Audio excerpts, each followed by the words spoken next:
Hey everybody. Just trying out a new stream here.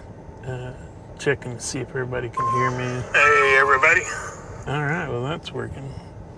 But why does it show me upside down? Let's see. How's my orientation? On my screen it looks like it's upright. And for you guys it's upside down. So that's not good. Let me know in a comment if I'm upside down to you guys. I'm going to try to log back in. Yeah, let's start it again. I'm sorry. Actually, I may just flip it over and hold it for now. Test here. I'll hold it for this one. It's not going to be very long. So, wanted to talk to you guys a little bit about. I've been getting a lot of people asking about. First of all, I want to thank you all for your support by watching these videos and my Instagram. It's some encouragement from some others. I started a TikTok account as also, and that is listed as Disaster Communications. If you want to find it there. I'm here at the school in line to pick up my daughter.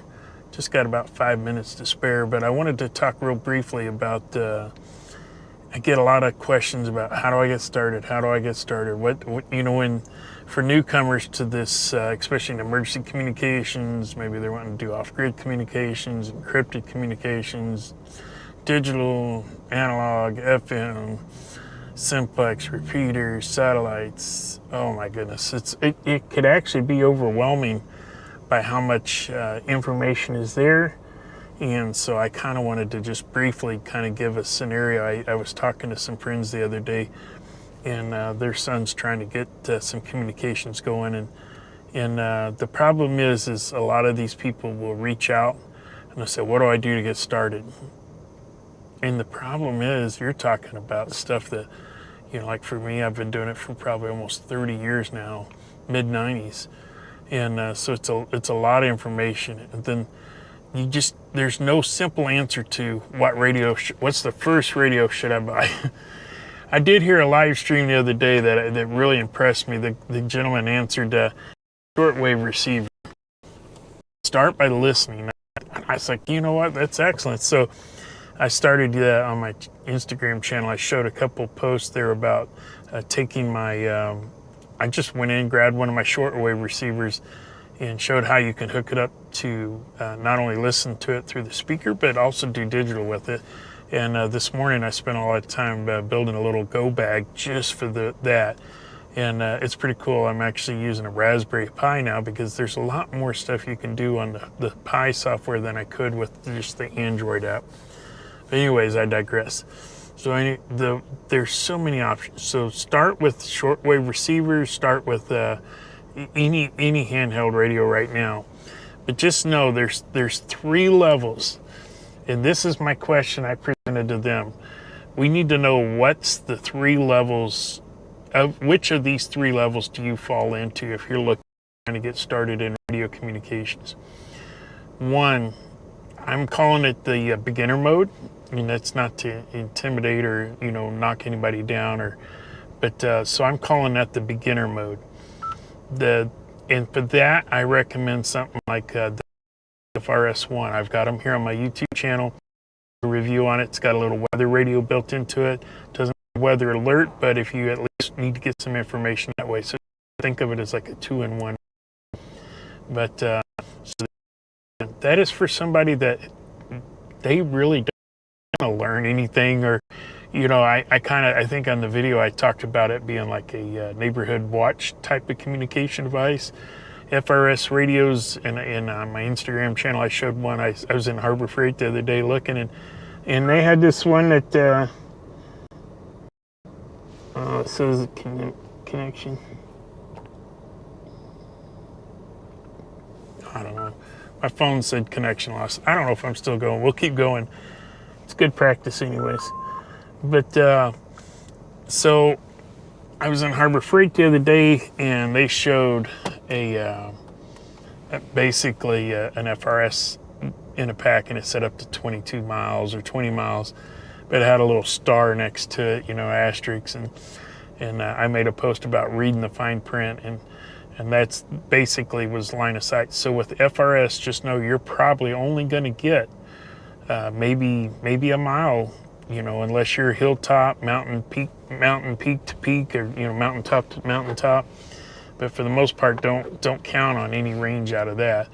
So those radios I kind of recommend for, like, let's say like grandma or some kids or something that or maybe, and they're really cheap. You know, you can just get 2 of them for 30 to 40, 50 bucks. It's my APRS beeping there, so one of my digital modes I like to play with. But anyways, that those little radios are more disposable radios, so maybe it's somebody that you want to help keep in touch with. But just know those FRS, they don't offer much as far as security.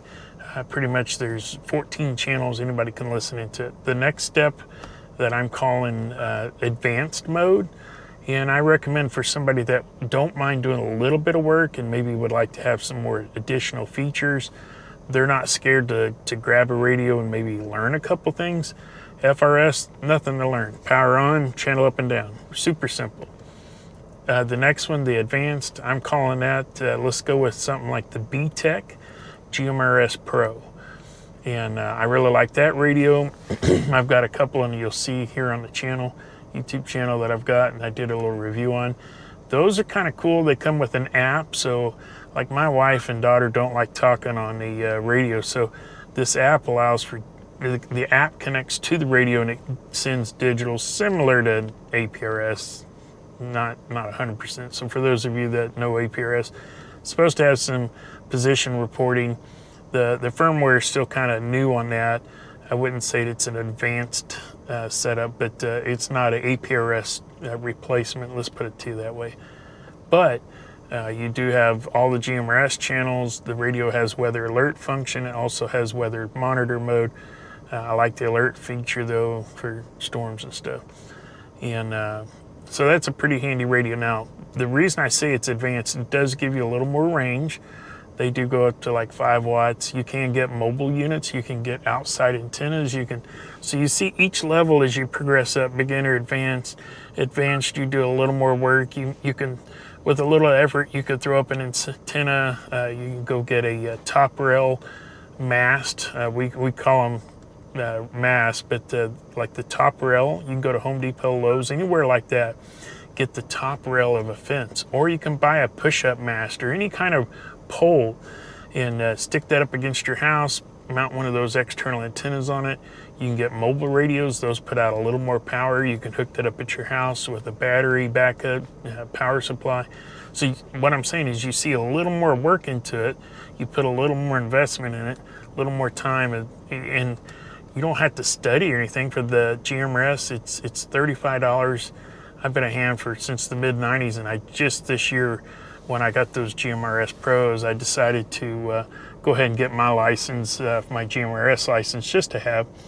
And for $35, that covers you, your entire family, in-laws, outlaws, anybody related to you. So in that situation, I could get everybody in my family a GMRS radio. Now I was searching. I think the GMRS Pro on Amazon was going for like I think 150 bucks now. Like I said, that one's a little more advanced. It has some digital features that are pretty nice. If you use my Amazon link there, you can go see what some of those I've got set up. But you can even just Google Amazon, Google GMRS radios. I think I saw some like a 2-pack, maybe 60, 70 bucks. I don't know, but they're not that expensive. So you could get some of those for your family, train them how it works, stuff like that.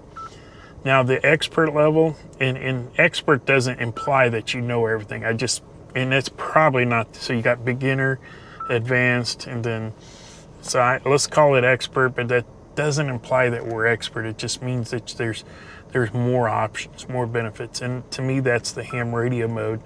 And in the ham radio mode, you have access to tons of frequencies. You have different levels in it too. You have your beginner, your technician, you have expert and stuff like that. So I would recommend at least a general class. You know, you'll have to get your technician first, and then that'll give you VHF, UHF, and higher frequencies. But then once you upgrade to general, then that'll give you, opens up some of the technician does open up a couple HF frequencies, but not a lot of the fun stuff. So general gets you the, and to get that, you just Google ham radio test prep, you know, and start taking some of those test prep questions. And a lot of people just memorize the answers. But those are the communications now that you can extend out from beyond 30 to 40 miles. Now you're talking, you can go thousands of miles. You know, you can do more directed communication. You use 40 meters. You can do NVIS communications and keep your communications 100 mile range, you know, or, you know, short range, you know, in that sense, versus the 1,500 miles on like 20 meters or 10 meters where you can talk around the world. So, and that doesn't mean you can talk around the world on 40 meters at night. But anyway, so that's the 3 levels. So really, when somebody's asking me, what do I need to buy? What radio do I need to get? The first thing I'm asking is, what's your level of interest? You know, a lot of people don't want to do and spend a lot of time, you know, doing stuff like that. So they don't want to take the time to study to get the ham exam. And if that's you, then maybe that's not your mode. Just know that each one of those, as you level up, you're going to benefit, you're going to gain more options. So it's not that hard to do the ham. There's 9-year-olds that do it. I know for a lot of us, it's just time. So taking the time to do it, get that. I honestly, if you can memorize still, you know, if you can take those online practice exams, that's what a lot of people do, is they just memorize the test answers and they just do it over and over and over, repetitiveness. I don't see why you couldn't just slam it. Like when I got my, FAA 107 for drone to be a commercial pilot, I crammed. And then what I did is I set a date for the exam. And that one, I had to pay a lot of money to go take that exam. But that forced me to study. And so maybe pick a date, you know, maybe a month out, 2 or 3 weeks out. I don't see why in 2 weeks you couldn't crash study that. Just spend every night going over and over and over, familiarizing yourself with the rules that they have and stuff. Then once you get your ticket, we call it the ticket, your license, then you can, it's just a never-ending world of learning. And just, you know, then you can focus in on what level you want to do, you know, like what area expertise. Maybe you want to just do digital comms and different things like that. So anyways, for those radios, I recommend I really like the B-Tech DMR 6x2 Pro. It's got a lot of nice features, including encryption. No, you can't do encryption on ham radio, but those radios you can license for a business band, and you can get a business license and run encryption